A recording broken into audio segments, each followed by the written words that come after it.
Okay, the second one I talked about, which I think is going to wind up as its own little short ponderings on the wheel of consent.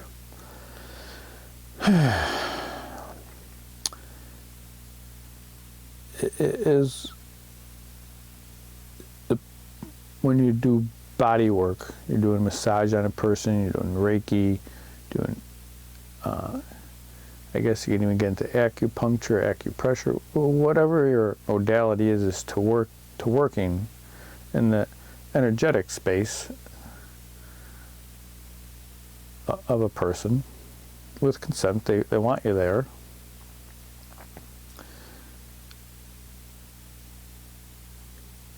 They've made a quite, and necessarily so, point that you need to know where your no's are and where your boundaries are. So if someone in the taking mode says, I would like to feel your hand, is that okay? Because, you know, when you move that practice on, may I feel your arm? Well, probably, I guess. I mean, like, so I guess the point being made in the videos was you need to take a few moments, a few breaths, and really see if you're able to allow that. Like, do you really want to allow what's being asked? As simple as it can be, up to whatever as complicated as it can be. And they said, at some point you will hit a point where you become uncomfortable with it, and you have to be able to recognize that and be able to say what it is that's coming up for you. Yeah, so this is about the boundaries thing. The other one's about modalities for giving, for taking versus giving, like for a massage. But this is about, you know, when you start a session like that, when you first create a sacred space, when you first start the conversation with the wheel of consent, may I feel your hand? And you take that moment to check in and see if it feels okay. The area that makes me ponder, and I don't know the answer,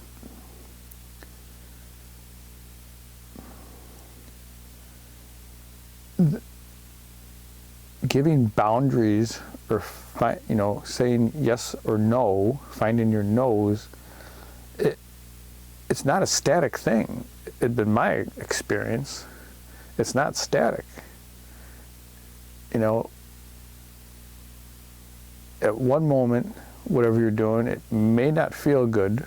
It may not be okay for someone to touch your hand or anything else. But as things progress, if they move, if they change, and they do, minute by minute, day by day, situation by situation, then that no that you gave initially isn't valid anymore. Maybe it's more restrictive because things have come up, or maybe things have expanded and you're feeling more safe, and now that no doesn't need to be there, it's somewhere else. So to start and have a no or a boundary in the very beginning of a session, it's not authentic. It's a disservice to both people.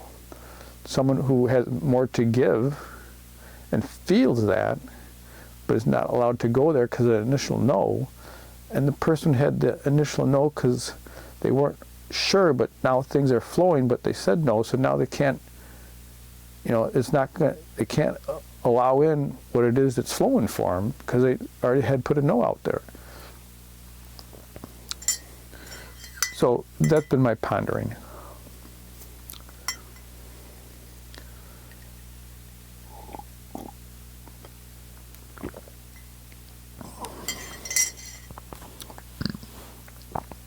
And maybe it's just because I haven't evolved very far, so things just get confused for me.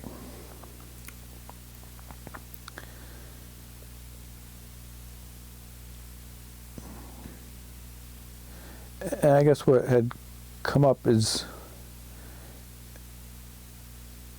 there's been a few times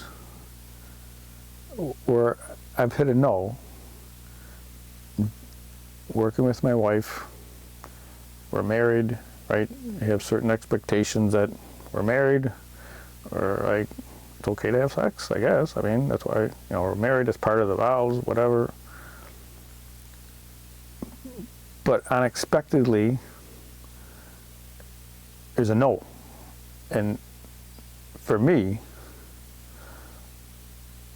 it's like hitting an emergency stop in a machine shop. Everything shuts down. Machines stop, no action. Everyone's looking to see what went on, what has to happen, who got hurt. Are we calling ambulances? Are we evacuating? I mean, you don't recover from a no in that situation. I mean, it takes hours, right? It's not just, well, it's just no, we just get back to work. That's what happens to me. When there's a no, there's like been a serious breach of what I thought was okay. I was not expecting that.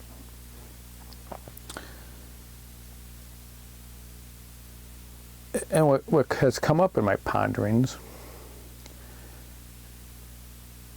there was different methods, warm, cold, whatever, but what had come up is the word wait. And the image that had come up is when I used to lifeguard. You're sitting in a chair at the pool, lifeguard tower, right? Lifeguard chair. And you got like 50, 100 kids, adults, people in the pool, in your section of it, and you're watching, and you see something that needs to be addressed.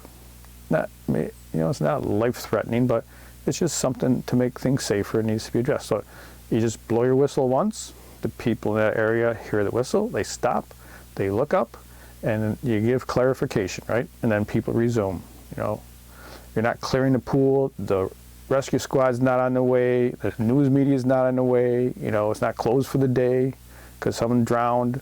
It's just a quick whistle, look at me, I'll give you direction, continue. And it's easy to recover from that, right? We just continue on. Oh, it wasn't about me or something else, we just had to wait a second. So that's what kind of feels like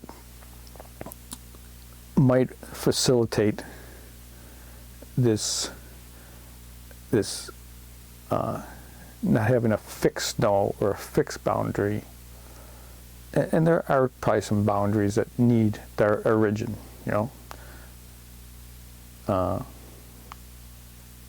even to say I don't want to feel pain. Well, pain when you're just sitting there, if someone pinches your arm, hurts. I don't want that.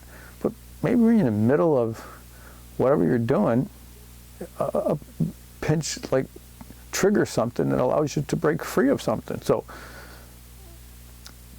to have such rigid boundaries up front, maybe there's some guidelines where, this probably will be an area that's questionable for me, but, maybe it won't be. So what comes up anyways is wait. So if you're working on someone and it starts to feel like, I'm not sure about this, then if we just say, wait. So we just pause, right? Lifeguard blew his whistle, we're just gonna pause. Let's look up and see what's going on. We'll get clarification, and then we can move on, So that's what had come up, is more of a waiting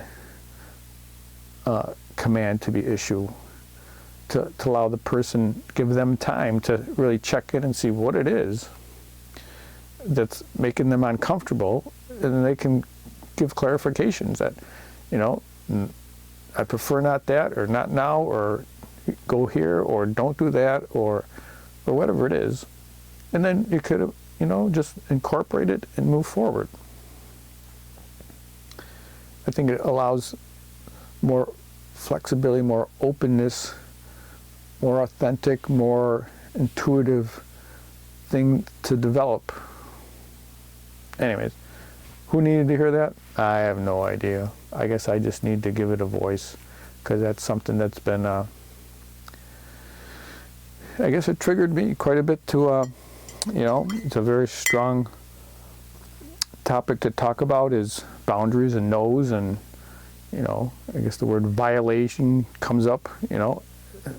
None of that's like anything I'm interested in doing to people.